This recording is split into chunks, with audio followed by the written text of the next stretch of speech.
The snow came down in thick, relentless sheets, turning the Wyoming plains into a white abyss. The wind moaned through the pine trees, shaking loose branches that crashed to the ground. Inside a small wooden cabin near Elk Hollow, Martha Green stood by her stove, stirring a pot of soup that smelled of onions, carrots, and whatever she could find in her pantry.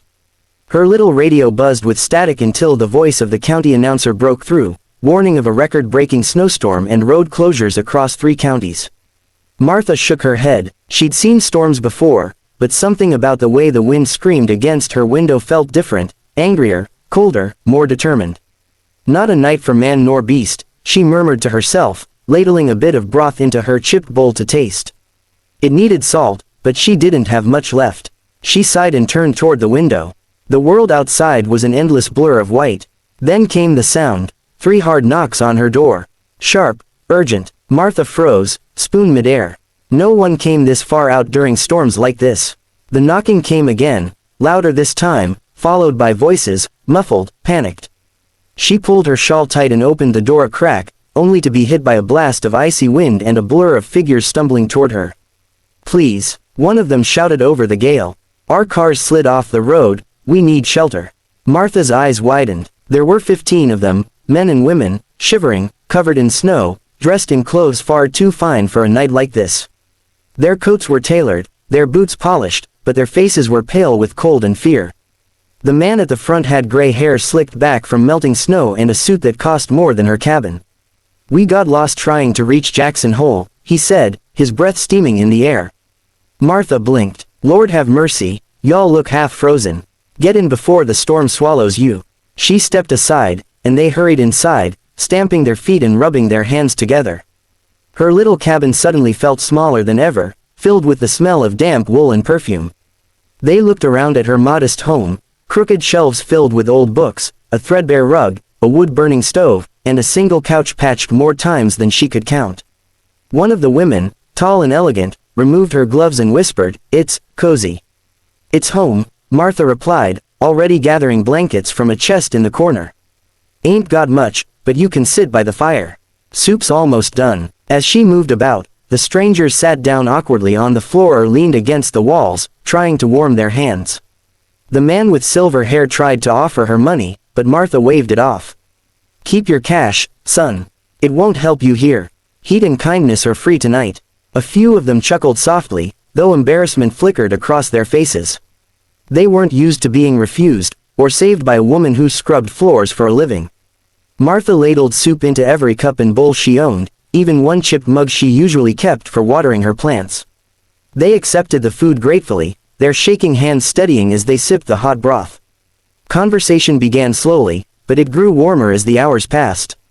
Martha learned their names: Langford, Mitchell, Alvarez, DuPont, names she'd heard before in news stories about banks, resorts, and charities. Yet here they were, sitting cross-legged on her old rug, trading stories about cars stuck in snowdrifts and the absurdity of billionaires fighting over who'd get the smallest blanket. When the lights flickered and finally went out, a hush fell over the room. Martha lit candles, their golden light dancing on faces that seemed softer now, less proud, more human. She hummed an old hymn her mother used to sing when storms rolled in, her voice trembling but steady. To her surprise, one of the men joined in, then another, until 15 voices echoed in her small cabin, blending with the roar of the storm outside. Hours passed like that. The storm raged, but inside, laughter replaced fear. They spoke of their families, their regrets, their loneliness. Martha told them about her husband, who'd died 10 winters ago, and how she'd worked as a housekeeper ever since. "Ain't much to it," she said, poking the fire, "but I sleep easy knowing I keep something clean in this messy world." By midnight, the blizzard began to soften. Snow still drifted down, but gently now. Most of the travelers were asleep on the floor under Martha's quilts. She moved quietly, tucking the corners of each blanket around them, her wrinkled hands lingering for a moment on each shoulder. When she finally sat down beside the dying fire, the room was peaceful. 15 people, millionaires, moguls, world changers, slept under the roof of a woman who owned almost nothing. Outside, the storm sighed and began to fade. Inside, the warmth of one old housekeeper's kindness filled every shadow. The sun crept over the horizon, painting the snow-covered fields in shades of gold and blue. The storm had passed, leaving behind a world so still it almost didn't seem real. Martha woke to the faint crackle of the fire's last embers and the soft breathing of her unexpected guests scattered across the floor. Quilts, coats, and borrowed blankets covered the room like a patchwork of gratitude. She rubbed her eyes, stretched her aching back, and quietly slipped to the window. Her breath caught the moment she looked outside. The narrow dirt road that had been buried in snow last night was now packed with vehicles, rows upon rows of gleaming black cars, trucks, and SUVs stretching far beyond the bend. Some were massive limousines, others armored sedans, and a few even bore TV station logos. Men in suits and women in thick coats stepped carefully through the snow, their breath clouding in the cold morning air. "What on God's earth?" Martha whispered. She turned toward the sleeping guests, unsure if she was dreaming. A soft knock at the door startled her. She opened it to see the same silver-haired man from the night before, now clean, smiling, and holding a steaming cup of coffee. "Morning, Martha," he said with warmth in his eyes. "I told you last night you didn't know who you'd taken in." "Well, the world knows now." She blinked, confused. "What are you talking about, Mr. Langford?" He gestured for her to step outside. The moment she did, the cold air hit her face, and so did the sound of murmuring voices, clicking cameras, and engines humming. The people outside turned toward her, and a murmur of recognition spread. Reporters raised microphones, and flashes of light burst like tiny stars across the snowy landscape. "Martha Green," someone called. "The woman who sheltered 15 millionaires during the storm." Her jaw dropped. "Millionaires," she repeated, glancing back at the group now gathering behind her, looking equally humbled and amused. Langford smiled sheepishly. "More like billionaires, in some cases," he admitted. "We didn't tell you because we didn't want to cause a fuss. But word got out this morning. Somehow the press traced our convoy. They came here to see the woman who opened her home when no one else would."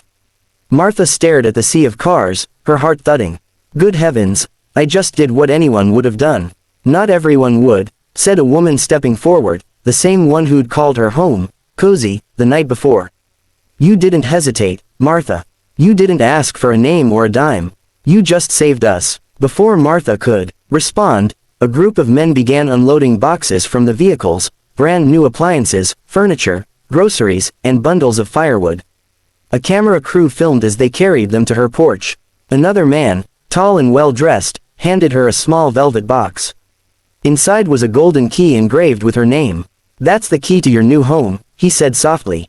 "It's in town, modern, warm, and fully furnished. But we're keeping this cabin, too. It'll serve as a rest stop for travelers caught in storms. We're calling it Green Haven." Tears welled in Martha's eyes. I don't deserve any of this," she whispered. Langford shook his head. "You gave us something money can't buy, humility and kindness. Let us give back." The crowd of journalists and onlookers began to applaud. Some of the locals who'd ventured out after the storm joined in, cheering the housekeeper they'd known all their lives. Martha stood frozen, overwhelmed, her cheeks pink from the cold and embarrassment. One of the younger men stepped forward with an envelope. "We've started something called the Green Trust," he said. "It'll fund emergency shelters, food programs, and caretakers like you across rural America."